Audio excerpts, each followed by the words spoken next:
اما بعد فاعوذ باللہ من الشیطان الرجیم بسم اللہ الرحمن الرحیم ورفعنا لك ذکرک آمنت باللہ صدق اللہ العظیم قال اللہ تبارک و تعالی فی شان حبیبہ ان اللہ وملائکتہ یصلون علی النبی یا ایھا الذین آمنوا صلوا علیہ وسلموا تسلیما۔ مل کے پڑھیے الصلاۃ والسلام علیک یا سیدی یا رسول اللہ وعلی آلک واصحابک یا سیدی یا حبیب اللہ۔ الصلاۃ والسلام علیک یا سیدی یا رسول اللہ وعلی آلک واصحابک یا سیدی یا رحمت للعالمین۔ یہ آرزو نہیں کہ دعائیں ہزار دو،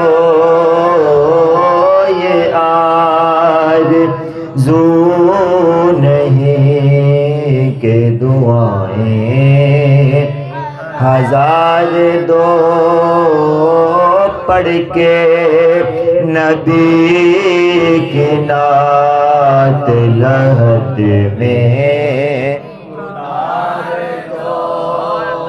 اچھا، آپ میں سے کس کس کی یہ خواہش ہے، یہ تمنا ہے، یہ آرزو ہے کہ جب مریں تو سرکار کی نعت زبان پر ہو، اور نعت زبان پر نہ ہو، دیوانے کا جنازہ جا رہا ہو، سب لوگ سرکار کی نعت پڑھ رہے ہو۔ سبحان اللہ۔ دیوانہ قبر میں جا رہا ہو تو غلام سرکار کی نعت پڑھ رہے ہوں، دیوانے کو قبر میں رکھا جا رہا ہو تو سرکار کے غلام سرکار کی نعت پڑھ رہے ہوں۔ اور پھر میرا ایمان یہ ہے، دیوانہ قبر میں جائے گا، مٹی ڈال کر لوگ واپس آئیں گے، سرکار تشریف لائیں گے، دیوانہ کھڑا ہو کر سرکار کی نعت پڑھے گا انشاءاللہ۔ کیا خیال ہے میرے بھائیو، کیا خیال ہے؟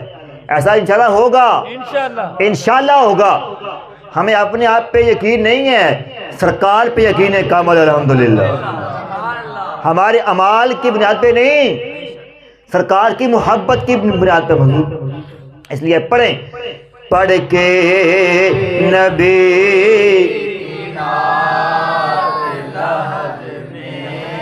اور یہ میری وصیت بھی ہے آپ سب کو، کم از کم میرے لیے وصیت ہے کہ جب میرا انتقال ہو، مر جاؤں تو میرے مرنے کے بعد کرنا کیا ہے، پڑھ کے نبی کی نعت اتار دو، سنتے ہیں جان کنی کا ہے لمحہ بہت کٹھن، سنتے ہیں جان کنی کا ہے لمحہ بہت کٹھن، لے کر نبی کا نام یہ لمحہ گزار دو، لے کر نبی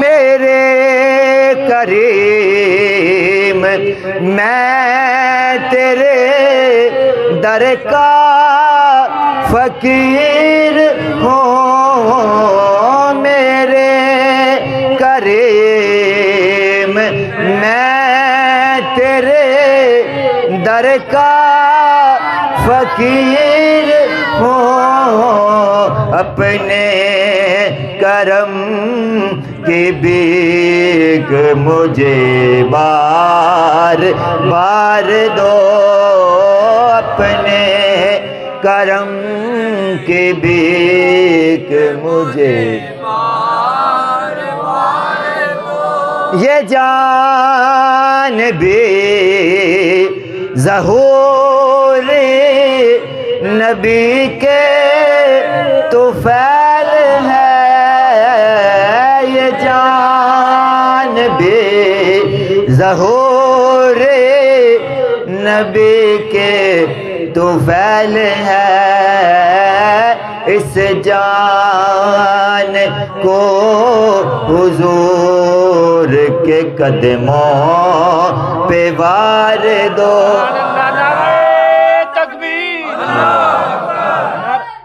نعرہ رسالت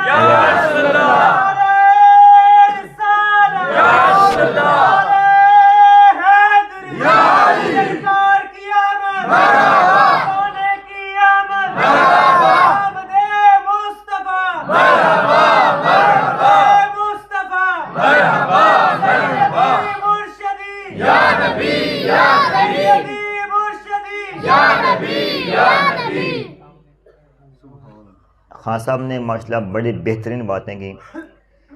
ایک میں اس بات میں اضافہ کروں گا، خان صاحب یہ نعرے خود نہیں مارتے. بولیں یار، نعرے خود نہیں مارتے، ان کے پیچھے ہے جو کوئی ان کو نعرے منگوانے کے لیے کہتا ہے.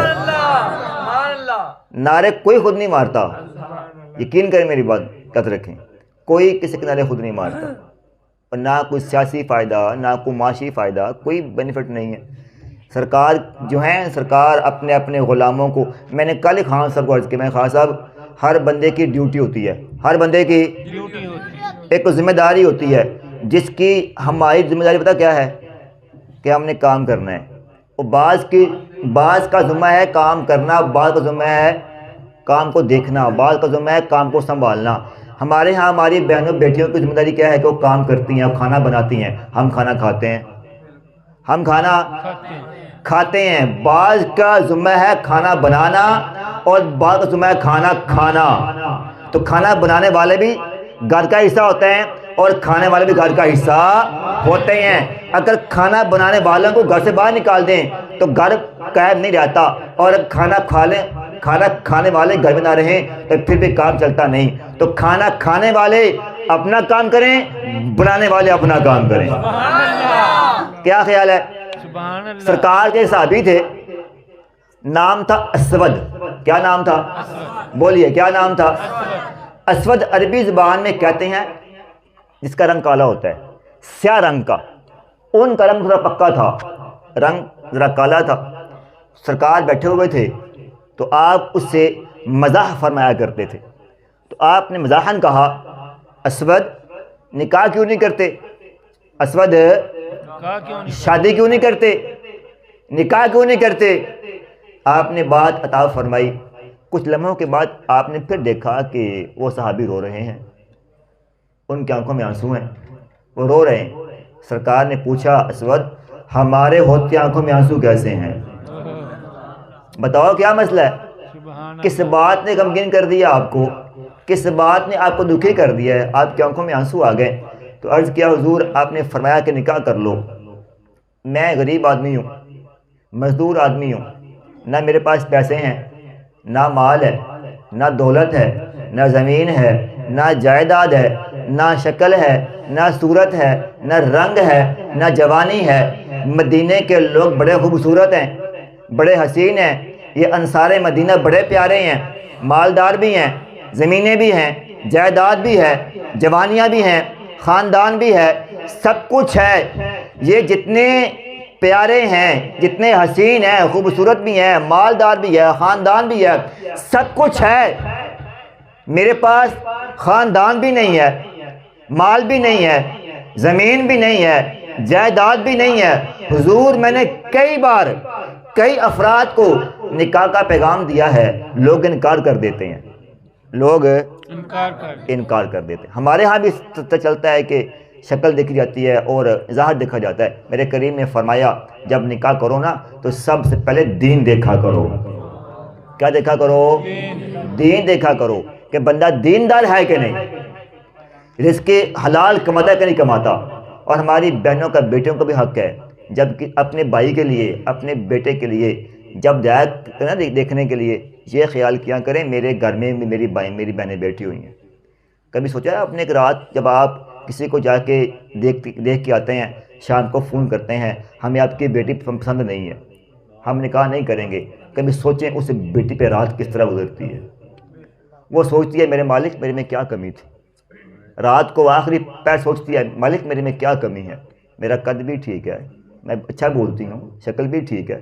ساری بیٹیاں ایک جیسی ہوتی ہیں، یہ آپ کے گھر پیدا ہوا بھی اور یہ کسی اور گھر پیدا ہوئے. اس رواج کو ہمیں ختم کرنا چاہیے. یہ رواج ہے، اس کا دین سے کوئی تعلق نہیں ہے کہ 10-12 بندے تین بار دیکھنے جاتے ہیں اور پھر فیصلہ کرتے ہیں کہ کون نکاح کرے کون نہیں کرے گا. یہ اسلام میں بالکل اس کا کوئی رواج نہیں ہے. بہرحال وہ کہتے ہیں حضور میں نے نکاح کے پیغام دیے ہیں لیکن لوگ بات نہیں مانتے. ذرا غور میری باتیں کیجیے گا. آپ نے فرمایا اچھا میرے قریب نے کیا کیا صلی اللہ تعالی وسلم؟ آپ نے فرمایا اسود ایسا کرو، مدینہ پاک میں فلاں انصاری ہے، اس انصاری کے گھر جاؤ، جا کے اسے کہہ دو کہ اپنے بچی کا نکاح میرے ساتھ کر دے۔ اب راوی کہتے ہیں کہ وہ جس گھر میں آپ نے نا بھیجا تھا اس اسود کو، اس صحابی کو، وہ مدینہ پاک کا سب سے مالدار گھر تھا، اور وہ گھر مدینہ پاک میں حسن و خوبصورتی کی مثال بنتا تھا۔ سب سے حسین لوگ تھے، خوبصورت لوگ تھے، مالدار لوگ تھے، اور زمین جائیداد بڑی تھی ان کی، مال میں تگڑے تھے، زمین بھی تھی، مال بھی تھا، اور بڑے خوبصورت تھے۔ اور اس انصاری کی ایک ہی بیٹی تھی، اس کی ایک ہی بیٹی تھی۔ اب صحابی گئے ظہر کی نماز کے وقت، نماز کے بعد صحابی اس انصاری کے ہاں جاتے ہیں۔ وہاں پہ ظہر کی نماز کے بعد لوگ آرام کرتے تھے۔ ہمارے ہاں بھی گرمیوں میں رواج ہے کہ ظہر کے بعد سوتے ہیں لوگ، تو اس وقت لوگ عام طور پہ کسی کے ہاں جاتے نہیں تھے۔ اگر کوئی اس وقت آتا تھا تو یہ خیال تھا کہ یہ کوئی خاص کام آیا ہے، کسی اہم کام کے لیے آیا ہے جو اس وقت آ گیا ہے۔ ظہر کی نماز کے بعد وہ صحابی اس کے ہاں گئے، دستک دی، انصاری باہر آئے، باہر آ کے انصاری کو پیغام دیا کہ اللہ کے رسول نے نکاح کا پیغام بھیجا ہے۔ اب انصاری نے پیغام سنا، وہ خوش ہو گیا۔ اس کے خیال میں یہ تھا کہ شاید اللہ کے رسول نے اپنی ذات کے لیے پیغام بھیجا ہے۔ بڑا خوش ہوا کہ سرکار نے میری بیٹی کو پسند فرمایا۔ تو اس نے تصدیق کے لیے کہا کہ آنے والے پیغام کس کے لیے لے کر آیا ہے؟ تو اسود نے کہا کہ اللہ کے رسول نے فرمایا ہے کہ اپنی بچی کا نکاح میرے ساتھ کر دیں۔ اب وہ باپ پریشان ہو گیا کہ اب میں کیا کروں، سرکار کا فرمان بھی آ گیا ہے، ایک ہی بیٹی ہے، کسی جگہ پہ مقام بنتا نہیں، جوڑ نہیں بنتا، نہ شکل میں، نہ صورت میں، نہ رنگ میں، نہ روپ میں، نہ مال میں، نہ زمین میں، جائیداد میں، خاندان میں، کوئی جوڑ نہیں ہے، میری ایک ہی بیٹی ہے، اب میں کیا کروں؟ اب بچی اپنے باپ کے پیچھے آ رہی تھی، اس لیے کہ کسی اس وقت میں باہر سے پیغام آیا تھا جس وقت میں عام طور پر لوگ آتے نہیں ہیں۔ بچی باپ کے پیچھے آ گئی۔ اب وہ دروازے کی اوٹ میں کھڑے ہو کر، پردے کی اوٹ میں کھڑے ہو کر وہ بچی پیغام سن رہی ہے اور باہر ہونے والی بات چیت سن رہی ہے۔ اب وہ باپ اندر گیا بچی سے بات کرنے کے لیے، تو بچی باپ کی بات سنے بغیر کہتی ہے ابا جان باہر کون آیا ہے؟ تو باپ نے کہا کہ ایک سیاہ رنگ کا بندہ ہے، ایک سیاہ فام آیا ہے، وہ ایک نوجوان آیا ہے، وہ مزدوری کرتا ہے، اس کے پاس زمین بھی نہیں، نہ مال ہے، نہ زمین ہے، نہ جائیداد ہے، رنگ کا بھی کالا ہے، ایک واجبی سا آدمی ہے، وہ سرکار کا پیغام لے کر آیا ہے کہ میں آپ کا نکاح اس سے کر دوں۔ تو پھر بیٹی نے کہا جناب نے کیا فیصلہ کیا؟ تو باپ خاموش ہو گیا، باپ چپ کر گیا۔ بیٹی نے باپ کی شکل پڑھی، باپ کا چہرہ پڑھ لیا کہ باپ کیا سوچ رہا ہے، باپ کے دماغ میں کیا چل رہا ہے۔ تو بیٹی کہتی ہے ابا جان آپ اس بات پہ خوش جائیں، آپ کو اس بات پہ خوشی کا اظہار کرنا چاہیے کہ کسی کی بچی کا نکاح اس کا باپ کرے، اس کا بھائی کرے، اس کا ماما کرے، چاچا کرے، کوئی اپنا کرے، کوئی عزیز کرے، آپ خوش کیوں نہیں ہوتے کہ آپ کی بچی کا نکاح سرکار فرما رہے ہیں؟ باپ نے کہا بیٹی اس کا جوڑ کوئی نہیں، تیرے ساتھ کوئی میچ بنتا ہی نہیں ہے، کوئی جوڑ بنتا ہی نہیں ہے۔ تو بیٹی کہتی ہے حضور یہ مت دیکھ کے کہ آیا کون ہے، یہ دیکھے بھیجا کس نے ہے۔ اگر آنے والا رنگ کا کالا ہے، جس نے بھیجا ہے وہ دہا کے چہرے والا ہے۔ جو آئے ہیں نا ان کو نہ دیکھیں، جنہوں نے کہا ہے ان کو دیکھیں۔ اس نے ہاں کر دی۔ وہ صحابی آپ کی بارگاہ میں گیا تو آپ نے پوچھا مسکراتے ہوئے ہاں بھی کام ہو گیا ہے؟ دیوانے کام ہو گیا؟ صحابی کام ہو گیا؟ آپ نے عرض کیا حضور ہاں۔ اس انصاری نے ہاں کر دی ہے۔ آپ نے اپنے پاس سے کچھ چیزیں آپ کے پاس پڑی ہوئی تھیں، جو کچھ درہم آپ کے پاس موجود تھے، آپ نے اٹھا کر اس غلام کو عطا فرمائے۔ میں اسود جاؤ، جا کر ان پیسوں سے اپنے نکاح کا انتظام کرو، شادی کا انتظام کرو، کوئی کپڑے خریدو، جوڑے خریدو۔ وہ انصاری بازار جاتے ہیں، بازار جا کر کچھ کپڑے خریدتے ہیں اور کچھ چیزیں لے کر وہ بازار سے واپس آ رہے ہوتے ہیں۔ واپس آتے ہوئے بازار کے کنارے پر ان کو ایک صحابی ملتے ہیں۔ صحابی اس سے پوچھتے ہیں اسود کہاں سے آ رہے ہو؟ عرض کیا کہ میں آج میرا نکاح ہے، میری شادی ہے، تو میں اپنے نکاح کا سامان لے کے آ رہا ہوں۔ تو اسود کو کہا گیا، صحابی فرماتے ہیں کہ اسود آپ کو اطلاع نہیں ہوئی، خبر نہیں ہوئی آپ کو؟ کس بات کی خبر؟ کہ اللہ کے رسول نے احد کے لیے جہاد کا اعلان فرما دیا ہے۔ صحابہ کرام تو احد کی تیاری کر رہے ہیں، جنگ کی تیاری کر رہے ہیں، اور آپ یہاں بازار میں پھر رہے ہیں۔ آپ نے عرض کیا اچھا، سرکار کے ان کے جانے کے بعد سرکار نے احد کے جہاد کا اعلان فرمایا تھا۔ اس صحابی نے کیا کیا کہ وہاں سے واپس مڑ گئے، آگے نہیں گئے۔ شادی کے جوڑے ہاتھ میں تھے، تیاری فرما رہے تھے، آپ نے کیا کیا کہ وہاں سے واپس گئے، جس دکاندار سے وہ سامان لیا تھا اس کو واپس کیا، واپس کر کے جو رقم تھی دینار تھے واپس لے لیے، اور ان دیناروں سے اس رقم سے ایک تلوار لے لی اور ایک ڈال لے لی۔ تلوار اور ڈال لے کر اس جہاد کے لشکر میں شامل ہو گئے جو احد کے لیے جا رہا تھا۔ سرکار کے سامنے نہ آئے، آپ کی بارگاہ میں واپس نہ گئے، جہاد میں شامل ہو گئے۔ اب احد کا معرکہ ہو گیا، 70 مسلمان شہید ہوئے۔ کتنے؟ 70۔ میرے بھائیوں، مجھے اور آپ کو دین کی اس لیے قدر نہیں ہے کہ میرا نہ بیٹا گیا، نہ باپ گیا، نہ بھائی گیا، نہ میں نے اپنا خود بہایا، گھر بیٹھے ہمیں دین مل گیا۔ 70 مسلمان شہید ہو گئے، اس میں سرکار کے سب سے قریبی پیارے چچا سیدنا امیر حمزہ بھی تھے، یہ بھی آپ شہید ہوئے احد کے میدان میں، اور بڑے بڑے اکابر صحابہ اکرام احد میں شہید ہوئے۔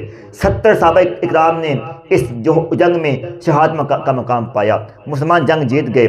جہاد کے بعد، غزوہ ختم ہونے کے بعد 70 مسلمانوں کی اجسام پڑے ہوئے تھے، ان سب کی لاشیں پڑی ہوئی ہیں، ان کے جسم پڑے ہوئے ہیں۔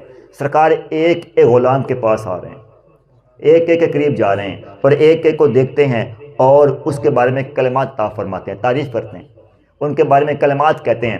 اب ان 70 میں سے ایک لاش اسود کی بھی تھی۔ ان میں ایک کون تھا؟ اسود تھا، ان میں ایک اسود بھی تھا۔ آپ جب اپنے غلاموں کی بارگاہ سے ہوتے جب وہاں پہنچے نا اسود کے پاس، تو دیکھا نا آپ نے، تو آپ کے آنکھوں میں آنسو آ گئے، آپ رونے لگے، آپ کے آنکھوں میں آنسو آئے، کچھ دیر آپ روتے رہے، پھر اچانک سے آپ نے اپنی آنکھوں کو صاف کیا، اپنی آنکھوں میں آنسو صاف کیے، اور سرکار مسکرا دیے۔ صحابہ نے پوچھا حضور روئے کیوں ہیں اور مسکرائے کیوں ہیں؟ میرے کریم نے فرمایا رویا اس لیے تھا کہ اس کا نکاح تھا، اس کی شادی تھی، اور نکاح بھی ایسا کہ لوگ نکاح کے لیے مانتے نہیں تھے اور نکاح کے لیے ہاں نہیں کرتے تھے۔ اب اگر ہاں کر دی تھی، اور ہاں بھی اس نے کی جو شہر کا سب سے مالدار آدمی تھا، اب اس کا نکاح تھا، لیکن نکاح دیکھیں خدا کی مرضی ہے، اس نے نکاح کو قبول نہیں کیا، اللہ کی بارگاہ میں جان قربان کر دی ہے۔ اس بات میں کہ میں رو رہا ہوں، اور پھر عرض کیا حضور مسکرائے کیوں ہیں؟ اب میری بات سنیے گا جی، میں نے آج بات شروع کیوں کی تھی؟ آپ نے فرمایا میں مسکرا اس بات پہ رہا ہوں کہ جنت میں، بہشت میں، نوجوان دوستوں میری بات سنیے گا، آج کے بعد سوچیں، وقت دیا کریں سرکار کے لیے، آپ کے لیے اپنا آپ گرایا کریں، مارا کریں، خود کو گرایا کریں، پھر مقام کیا ملتا ہے۔ اس نوجوان نے شادی نہیں کی، نکاح کو چھوڑ کر سرکار کے لیے جان قربان کر دی۔ آپ نے فرمایا میں اس بات پہ مسکرا رہا ہوں کہ جنت میں حوریں اس بات پہ لڑ رہی ہیں کہ اس کی دلہن کون بنے گی۔ حوریں اس بات پہ لڑ رہی ہیں کہ اس کی دلہن کون بنے گی، اس کے نکاح میں کون آئے گی۔ اور پھر میرے کریم نے اس بیٹی کو، اس بچی کو، جس بچی نے اپنے حبیب کے فرمان کے مطابق آپ کی ہاں میں ہاں کہی تھی، آپ کے فرمان کے مطابق اس نے اپنے آپ کو گرا دیا تھا، اپنے آپ کو سرکار کی بارگاہ میں پیش کر دیا تھا۔ آپ نے پیغام بھیجا، آپ نے فرمایا بیٹی اس بات پہ خوش ہو جا، اللہ تبارک و تعالیٰ نے تیرے شوہر کو تجھ سے بہتر بیویاں عطا فرما دی ہیں۔